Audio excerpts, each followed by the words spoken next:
I'd like to welcome you officially to our webinar on adapting to working remotely. We're going to be sharing tips on maintaining productivity while also giving some pointers on how we can all communicate and collaborate effectively with our teams, and why we're doing this as we work remote. We believe we can do this, so that's what we're going to talk about today. But before we get started, I'd like to discuss a few logistics to ensure the best possible experience for all of us. One, make sure that your devices are on mute, okay, so we can hear Kathy and see her as she's presenting. And be ready for a Q&A at the end of the presentation. So hold down your questions, write them down as you think about them. And then know the presentation is going to run for about 30 minutes, and we're going to hold ourselves to that. So we will not go over 30 minutes. Kathy, you can actually go to the next slide. We'd also like to share that we're going to be live streaming this webinar on Facebook Live. And it should actually be up right now.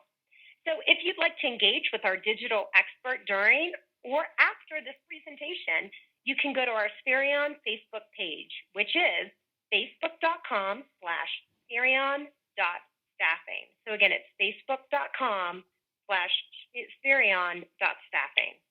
And you can open up the most recent Facebook Live post. If you have any comments, questions, or you just want to say hi to us, post away. So we're going to be doing that. And Kathy, if you go to the next slide, we can get started. All right, as most of you know, Spherion is a leading recruiting and staffing provider specializing in contract, temporary, and direct hire placements. And as an industry leader for almost 75 years, Spherion, we've interviewed candidates both in person and virtually, and then placed millions of those individuals in exciting jobs and careers across the U.S. And each office is operated by a team of local staffing experts and backed by the world's largest HR services provider. So now I'd like to introduce our presenter for today, which is Kathy George. You can see in the upper right-hand corner of your screen. Kathy is the Senior Vice President here at Spherion and supports multiple markets across the U.S. And she's been in the staffing industry for over 20 years. So we thought a perfect time for her to get on this webinar and share some of her insight with all of us as we start to explore and kind of hunker into this new world right now of working remote. So on that note, I'm going to turn it over to you, Kathy. Thank you so much, Daisy. I really appreciate you asking me to do this. This topic couldn't be more relevant. I'm talking to everyone every day who's telling me they've had to go to working remotely. And frankly, more and more of our workforce has really just had to adapt to practicing that social distancing and working remotely. With growing concern for the health and safety of the general public, and of course the mandates to stay at home, more and more companies are quickly transitioning to remote workforces. But not everyone is prepared for this transition, and that's why we decided to have this webinar today.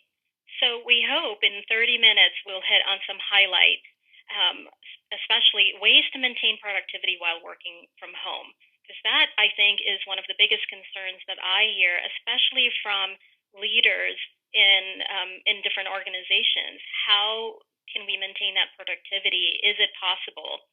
Also, how do you lead and collaborate and manage a dynamic workforce while remote? And, you know, communication is going to be really key. So what are those important pointers for communicating with your team? So in 30 minutes, we hope we can give you some high-level points that will help you in those three main areas of productivity, collaboration, and communication. When we were putting this together, we looked at a survey that was done earlier this year, before we were even hearing about COVID-19 on the level that we are hearing about it today. A company called Buffer conducted their annual State of Remote Work survey. And in the 2020 survey of over 3,500 remote workers from around the world, 98% of them said that they wanted to work remotely for the remainder of their careers. And it wasn't surprising when we saw that study. There are many benefits to working from home: more flexible schedules, no daily commuting, a more relaxed dress code, of course, and often more time back in your day to spend with your family or get things done or just be more social, just really having more of what we call that work life balance. But with so much of the workforce transitioning at the same time, and many for the first time, the reality seems to be sinking in that there definitely could be some challenges that coincide with remote working. And if you're not conscious about those challenges, there could even be some negative repercussions. Personally, I usually travel for business, but I have the privilege of working from home when I'm not on the road. So working remotely is not new for me. But even my virtual team has had to make some adjustments as we settle in for the longer enforced period of time. So, here are some of the tips for maintaining productivity while working from home. One of the most obvious challenges can be how do you maintain that productivity?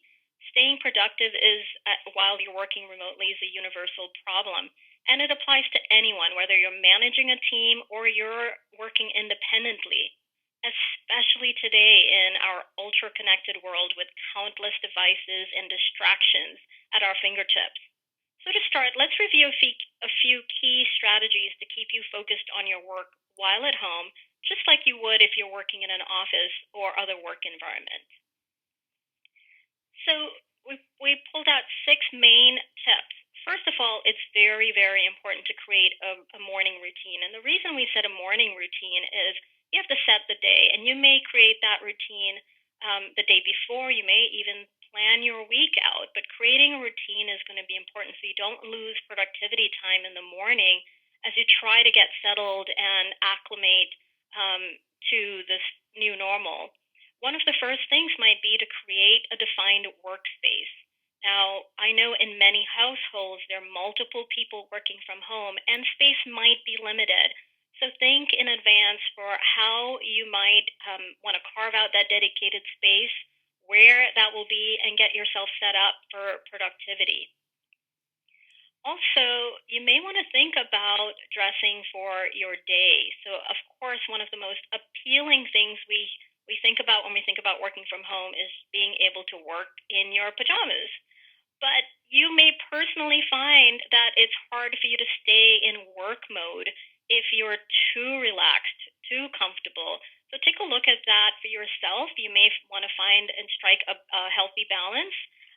Maybe, um, still stay in relaxed wardrobe, but maybe not be as comfortable. You may want to transition out of your night clothes at some point.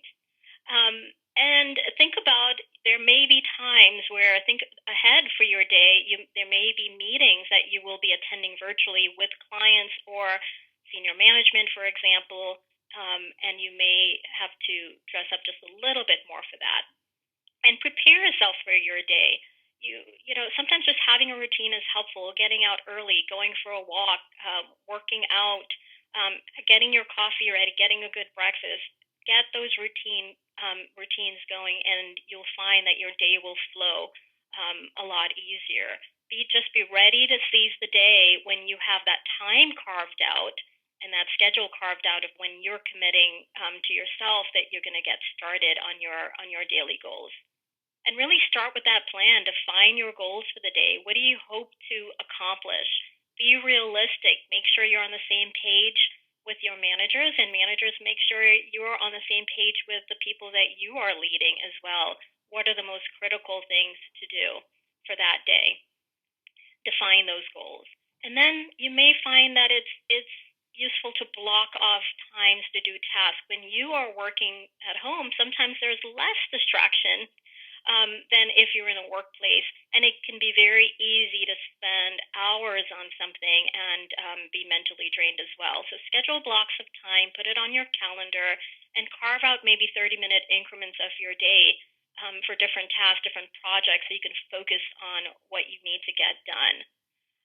By the way, if you have some critical things scheduled during certain time blocks, might be a good time to communicate with others in your household that those are definitely times that you will need maybe extra quiet, extra time to focus.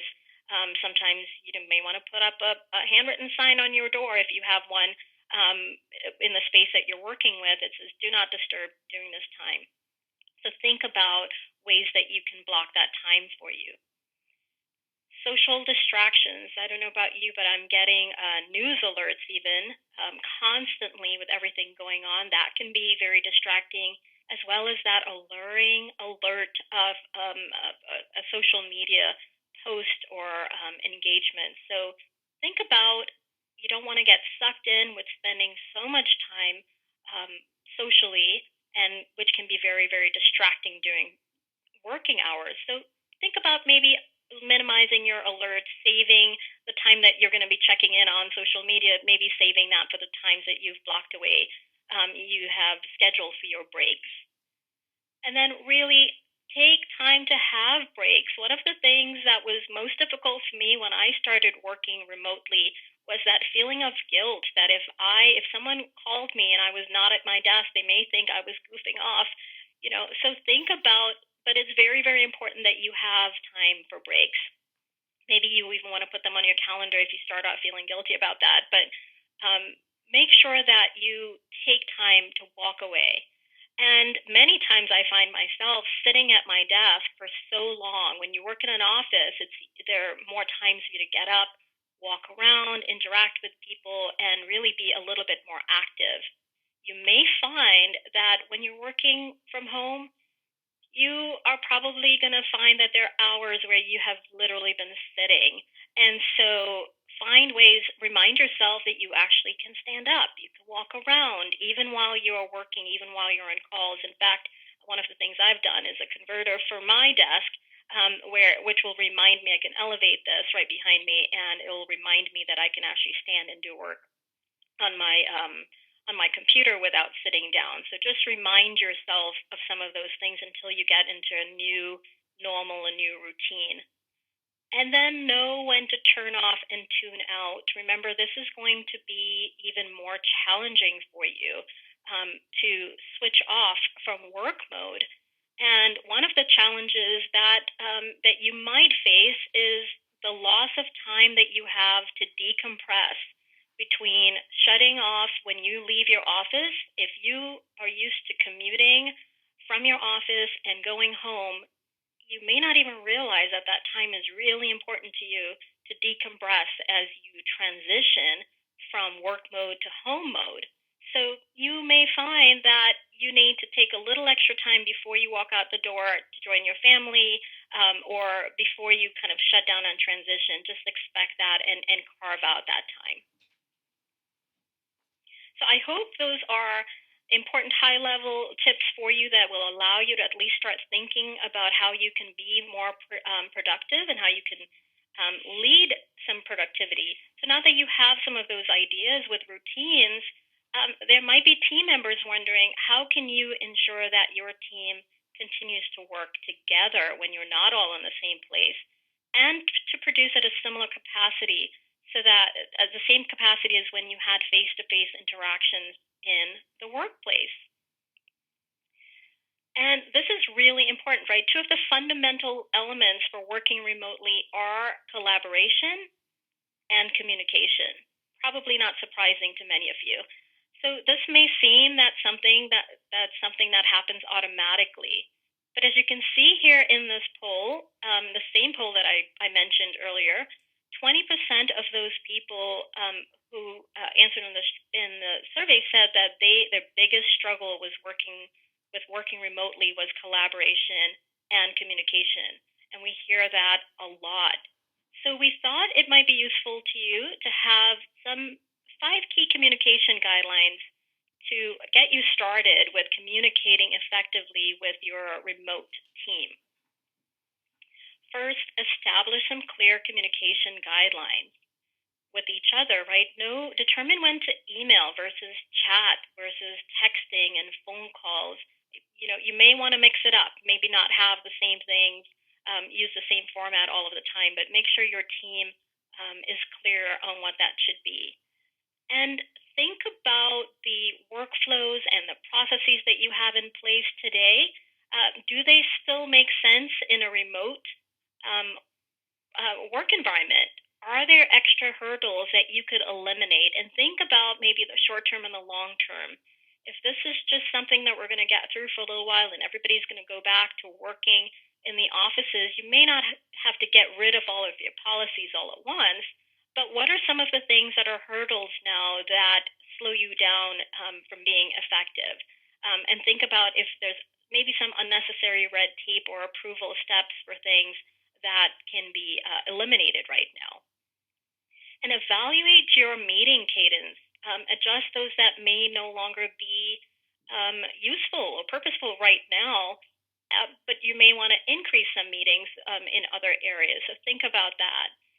Set your team responsibilities and expectations on responsiveness. One of the things I have found is many times people think, oh, well, you're working from home, so you're available to answer very, immediately if they send you an email or a chat. So set those clear expectations of what's a reasonable time for a response with your team.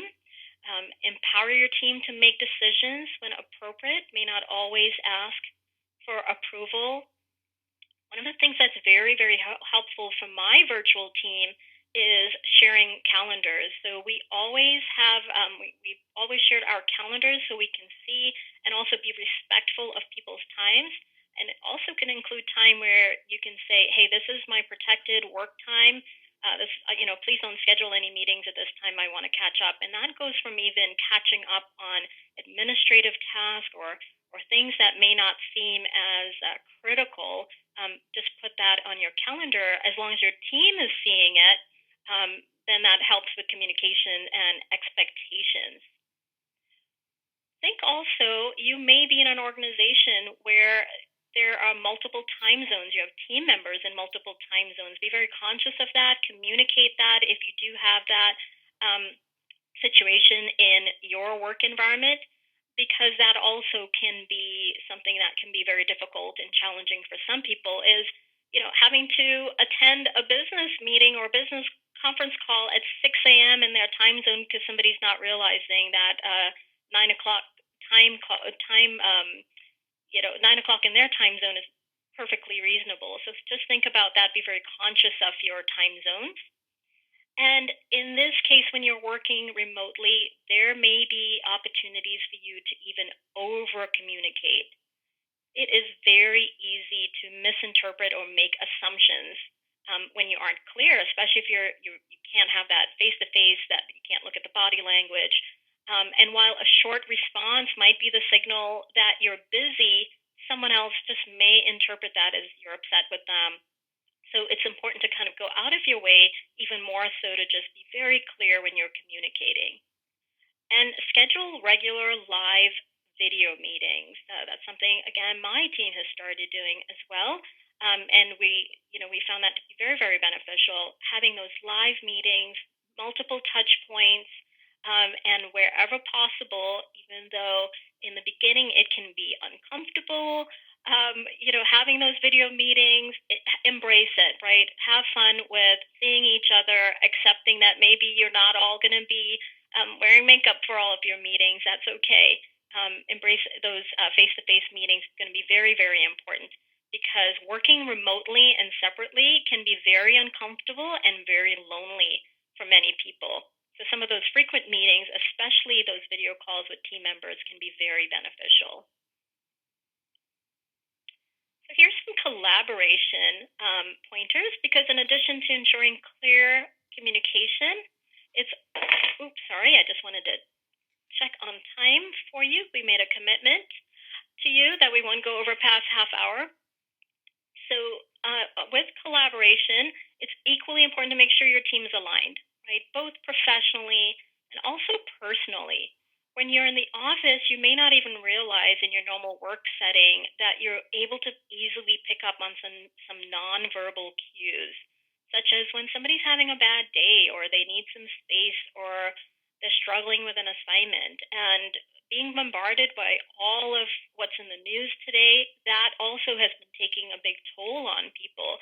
So just check in with your team. It may not be so clear when working remotely, or everyone may be so caught up in their own task list their own priorities to realize that maybe a teammate needs help or even a listening ear. So when you're collaborating and working as a team, here's some tips for setting up your team for success. Consider information sharing tools such as Google Drive or Dropbox, anything where it's easy. All of the Google tools we've been using at my company allows us to work on documents together. We don't have to be there in the office, so it's very, very collaborative. Think about ways you can do that as well, and help set up your team for personal success as well. For example, letting people know when meetings may be mandatory, but also when there might be some flexibility. And that it's okay for some meetings for if there are kids in the background or pets or sometimes relatives or roommates, right? If space is limited, there's going to be that new norm. Um, Create opportunities for that social interaction. So many times you have that ability to interact with your teammates, ask them how they're doing, what did they do last night, what did they watch, have some social time.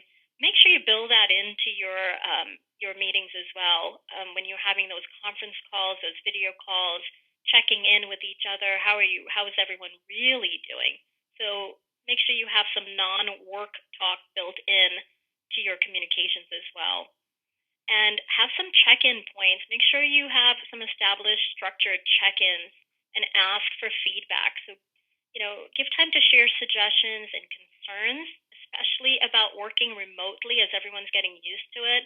Make sure that people are able to express their concerns, and make sure you're scheduling those weekly one-on-ones with each of your direct reports to make sure that you're still getting that valuable time together. Many people are also doing those morning calls with the entire team. You want to do that as well. And now more so than ever, really think about focusing on the output and the input to the business, making sure that tasks and projects are getting done rather than micromanaging the time that people are spending in their seats. So allow for some flexibility and really just trust your team to get the work done. Depending on the work that you're doing, just sort of promoting that agile work environment, allowing some flexible hours as needed can go a really, really long way with your team.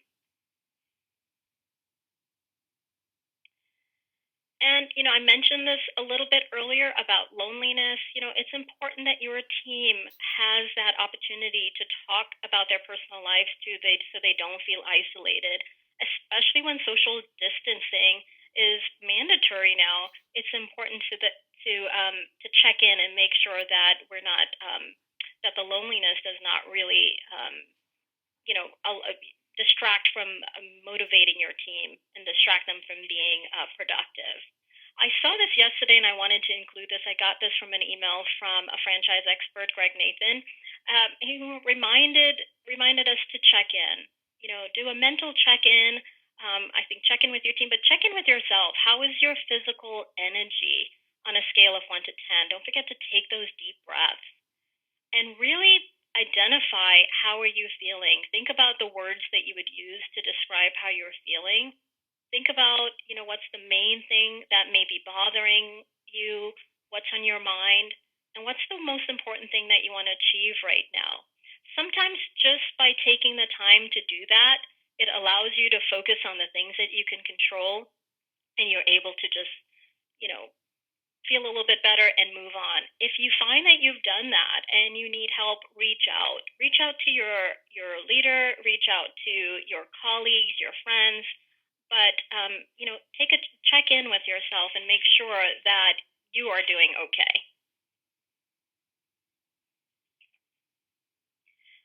And one of the biggest fears of managers everywhere is distractions at home, right? And in the same survey that we were looking at earlier, that I mentioned earlier, 12% of those polls said that their biggest struggle with working remotely was distractions at home. And I have been cracking up at all of the stories that I'm seeing from my friends who are posting about, having kids at home having spouses at home, pets at home, and really there is an abundance of distractions at home right now. So make sure you are trying to build a plan for that, being conscious of it, and making sure that you are not setting yourself up for any embarrassing situations. Like I'm not sure if you all remember seeing this video a few years ago of this newscaster, but we've all been there, right? Embarrassing things that can happen. Just remember, if something like that happens, just acknowledge it and move on. But try to prepare for that and minimize that as much as possible. But this probably is our new norm right now. Okay, so I promised that I would get you through this in 30 minutes, and I think we are coming up on that time right now. So I know we went through a lot today. Hopefully you had some key takeaways, some really good tips that you can use to start adapting to working remotely or being part of a virtual team or managing a virtual team. Remember routines. If you only remember 3 things, think about setting up those routines. Planning for your day, planning for productivity, and determining the goals for what you want to accomplish every day. Establishing that clear communication guidelines, and when in doubt, over communicate. Have more meetings instead of less. Set your team up for success. Don't forget to create opportunities for social interaction and collaboration digitally. There are more tools than ever before to allow you to do that. And remember, most of all, to have some fun with it. So you see some great examples. We're hearing all kinds of stories about virtual happy hours.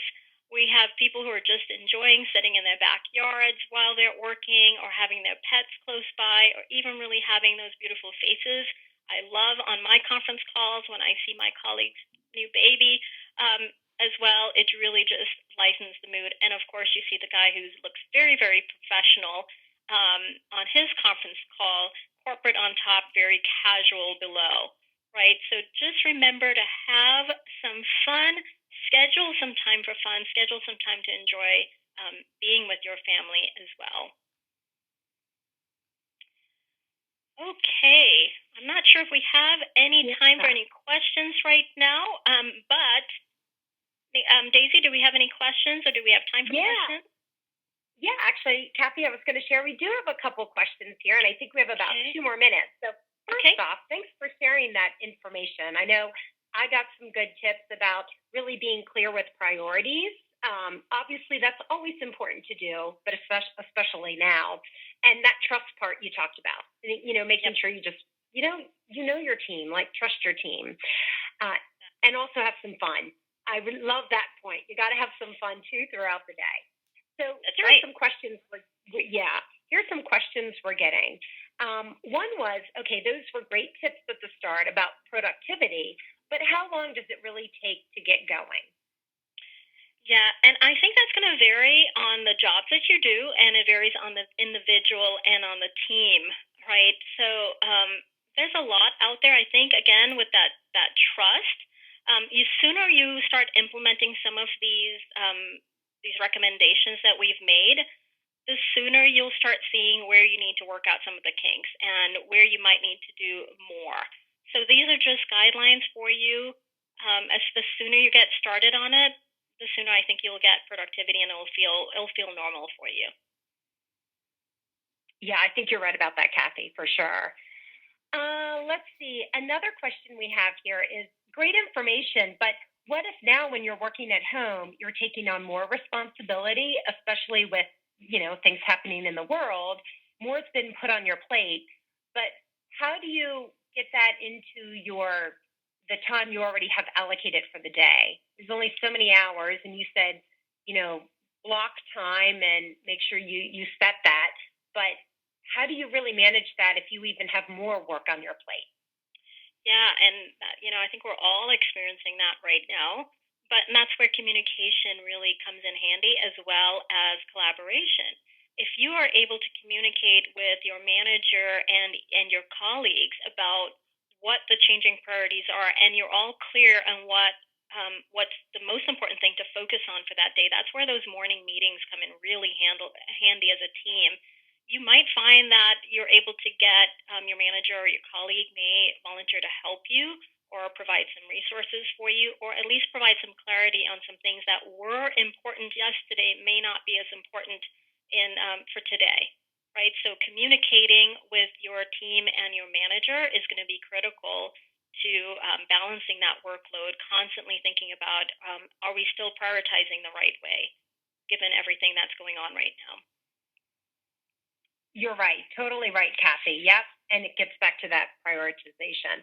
So we do have a few more questions, but we're at the 30-minute mark here. So we are going to wrap up, but we do want to let everybody know that we will be sharing this information through follow-up email. So we'll make sure that everybody has access to all these tips. We'll send out an email.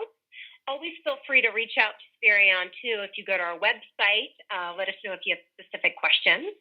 And then don't forget, we've got the Facebook Live still running, and we're going to have that up for, I think, about another 30 minutes.